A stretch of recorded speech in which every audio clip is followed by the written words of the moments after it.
क्या आईफोन 15 को 2025 में खरीदना सही रहेगा?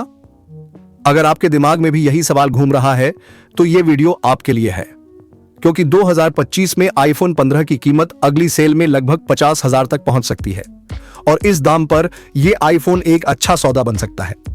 अब हर कोई जानता है कि एंड्रॉयड फोन लोग 50,000 तक में खरीदते हैं और आईफोन लेने के लिए थोड़े और पैसे जोड़ते हैं, इसलिए आईफोन को लेकर थोड़ा और सोच विचार जरूरी हो जाता है। पर असली सवाल यही है, जो आईफोन 15 साल 2023 में आया था, क्या वो 2025 में भी एक अच्छा फोन रहेगा? आईफोन 15 की 2025 में रेलेवेंस। शुरुआत करते हैं इस बात से कि आईफोन 15 को आए अब 2 साल हो चुके हैं और अब मार्केट में आईफोन 17 की एंट्री होने वाली है। तो सवाल यह है कि आईफोन 15 को आगे कितने साल तक सॉफ्टवेयर अपडेट मिलेंगे? Software updates. एप्पल अपने आईफोन्स को 5 से 6 साल तक सॉफ्टवेयर अपडेट देता है और चूंकि आईफोन 15 को 2 साल हो चुके हैं तो अभी भी इसे 3 से 4 साल तक नए iOS वर्जन मिलते रहेंगे, वो भी डे 1 पर। यह एक बड़ा प्लस पॉइंट है, लेकिन एक चीज की इसमें पूरी तरह से कमी है और वो है Apple intelligence. Apple intelligence iPhone 15, 15 plus और पुराने आईफोन्स में एप्पल इंटेलिजेंस का सपोर्ट नहीं मिलेगा। आज के वक्त में एप्पल का सबसे बड़ा नया फीचर यही है और अगर आप इसे यूज करना चाहते हैं तो आपको आईफोन 16 या उससे ऊपर के मॉडल की तरफ जाना होगा। आईफोन 15 सिर्फ एप्पल इंटेलिजेंस के लिए लेना बेवकूफी होगी, लेकिन यह भी सच है कि अभी एप्पल इंटेलिजेंस इतना भी पावरफुल नहीं है। आप चैट जीपीटी या गूगल जेमिनी ऐप से भी बहुत सारे बेसिक काम कर सकते हैं। तो अगर आईफोन 15 में एप्पल इंटेलिजेंस नहीं है तब भी आपको बहुत ज्यादा फर्क महसूस नहीं होगा। डिजाइन और लुक। अब बात करते हैं डिजाइन की। आईफोन 15 के डायगोनल कैमरा सेटअप को देखकर साफ पता चलता है कि नया ट्रेंड वर्टिकल कैमरा लेआउट का है। कई लोग सिर्फ कैमरे की शेप देखकर आईफोन पसंद करते हैं, 3 कैमरे वाला या वर्टिकल कैमरा वाला। अगर आप भी ऐसे लोगों में से हो तो आईफोन 16, 16 प्रो या आईफोन 17 पर नजर डाल सकते हो, लेकिन आईफोन 15 में आपको डायगोनल कैमरा ही मिलेगा, ये याद रखिए। बिल्ड क्वालिटी की बात करें तो ये अभी भी बहुत प्रीमियम लगता है। फ्रॉस्टेड ग्लास बैक और मेटलिक फ्रेम इसमें मौजूद है और हाँ, ये वही सीरीज है जिसमें आपको पहली बार USB Type-C पोर्ट भी मिल रहा है।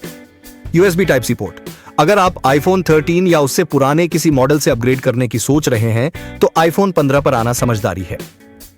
USB Type-C आज के समय में बहुत जरूरी हो गया है। हालांकि आईफोन 15 में यह पोर्ट सुपरफास्ट नहीं है, लेकिन फिर भी काफी काम का है। आईफोन 15 से नीचे कोई मॉडल लेना अब शायद सही फैसला नहीं होगा। Display quality. आईफोन 15 में अभी भी 60 Hz का डिस्प्ले मिलता है। हाँ, डिस्प्ले पैनल अच्छा है, कलर्स, HDR, परफॉर्मेंस और फैक्ट्री कैलिब्रेशन बढ़िया है। OLED होने की वजह से कोई खास दिक्कत नहीं है। बस 60 Hz डी रिफ्रेश रेट ही एक ऐसी चीज है जो पुराने जमाने की लगती है। आजकल 20,000 रुपए के एंड्रॉयड फोन भी इससे ज्यादा स्मूथ लगते हैं। iOS की एनिमेशंस मदद करती हैं, लेकिन रिफ्रेश रेट की कमी झलकती है। शायद इसी वजह से लोग आईफोन 17 में 100 Hz डिस्प्ले की उम्मीद कर रहे हैं। हालांकि कुछ लोगों को इससे फर्क नहीं पड़ता, लेकिन ये एक ध्यान रखने वाली बात है। वैसे 60 Hz का एक फायदा है, बैटरी लाइफ, और वो है बैटरी लाइफ। आईफोन 15 की बैटरी बैकअप काफी अच्छा है। आईफोन 15 प्लस में तो और भी बेहतर बैटरी मिलती है। बड़ा डिस्प्ले, बड़ी बैटरी। अगर आप ऐसे आईफोन की तलाश में हो जिसमें बैटरी ज्यादा चले तो 15 प्लस जरूर कंसीडर करें। Storage recommendation. एक और जरूरी बात, कम से कम 256 GB स्टोरेज वाला वेरिएंट ही लें। आज के समय में 128 GB बहुत जल्दी भर जाता है, क्योंकि आईफोन लोग कई सालों तक यूज करते हैं, बहुत सी फोटोज वीडियोस लेते हैं। अगर स्टोरेज कम होगी तो जल्दी iCloud में पैसे खर्च करने की नौबत आएगी, इसलिए 256 GB को अब आईफोन में स्टैंडर्ड मान लेना चाहिए। Camera performance. अब कैमरा की बात करें तो आईफोन 15 में 48 MP मेन कैमरा और अल्ट्रा वाइड सेंसर है, लेकिन यह सच है कि इस प्राइस रेंज में यह कैमरा बहुत ज्यादा तगड़ा नहीं लगता। कुछ एंड्रॉयड फोन्स इससे बेहतर फोटो ले सकते हैं, खासकर HDR में। जब बैकग्राउंड में ब्राइट लाइट होती है तो चेहरों पर शेडो आ जाता है।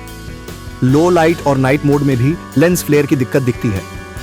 यह कैमरा वही है जो 2 साल पहले आया था, कोई खास अपग्रेड नहीं किया गया। Video recording. हालांकि एक चीज है जो आईफोन 15 आज भी कमाल करता है, वीडियो रिकॉर्डिंग। आप इसमें 4K Dolby vision HDR video shoot कर सकते हैं। कंटेंट क्रिएटर्स और रील्स बनाने वालों के लिए यह बहुत अच्छा ऑप्शन है। Charging speed. बैटरी की बात हो रही है तो चार्जिंग की भी करनी पड़ेगी। सीधा बोलूं, आईफोन की चार्जिंग आज भी बहुत स्लो है।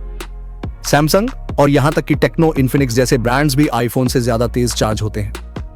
एप्पल को अब फास्ट चार्जिंग लानी ही पड़ेगी। अगर आपको सही मायनों में तेज चार्जिंग चाहिए तो आईफोन 16 प्रो या प्रो मैक्स देखना पड़ेगा। आईफोन 16 विद सी आईफोन 15। आईफोन 17 के आने के बाद आईफोन 16 प्रो मैक्स की डिमांड जरूर बढ़ेगी, लेकिन जो आईफोन 15 यूनिट्स इंडिया में बन रही हैं वो अभी भी मार्केट में मिल रही हैं। तो आईफोन 15 आज भी एक वैल्यू फॉर मनी ऑप्शन बन सकता है। Android versus iPhone. आईओएस और एंड्रॉयड की सबसे बड़ी लड़ाई सॉफ्टवेयर को लेकर है। आईओएस कुछ चीजों में बहुत बढ़िया है, पर कुछ मामलों में थोड़ा लिमिटेड भी लगता है। कौन लोग आईफोन 15 ले सकते हैं?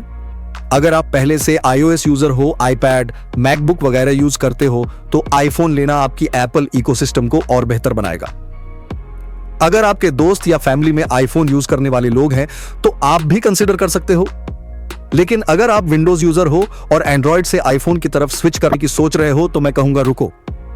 50,000 रुपए में एंड्रॉयड में आपको ज्यादा पावरफुल और फीचर रिच फोन मिल जाएंगे। परफॉर्मेंस। आईफोन 16 में जरूर थोड़ा तेज चिप है और कैमरा डिजाइन अलग है, लेकिन उतना बड़ा फर्क नहीं है कि आईफोन 15 को छोड़ दिया जाए। आईफोन 15 और 15 प्लस अब भी डिसेंट परफॉर्मेंस देते हैं। हां, अगर आप बहुत ज्यादा गर्म जगहों पर रहते हैं और बाहर का काम ज्यादा है तो डिवाइस थोड़ी गर्म होकर हल्का सा हैंग कर सकता है। Final verdict. तो ये थी पूरी जानकारी आईफोन 15 को लेकर। जैसा कि मैंने कहा, एप्पल पुराना आईफोन बंद नहीं करता, बस उसका दाम घटाता है। अगर आईफोन 16 ई से तुलना करूं तो आईफोन 15 ज्यादा वैल्यू फॉर मनी लग सकता है। बस एक कमी है, इसमें एप्पल इंटेलिजेंस नहीं मिलेगा। अगर आप आईफोन खरीदने की सोच रहे हैं तो नीचे कुछ मॉडल्स टैग किए हैं, एक बार उन्हें जरूर चेक करिए। और हां, कमेंट करके जरूर बताइए कि आप क्या सोचते हैं।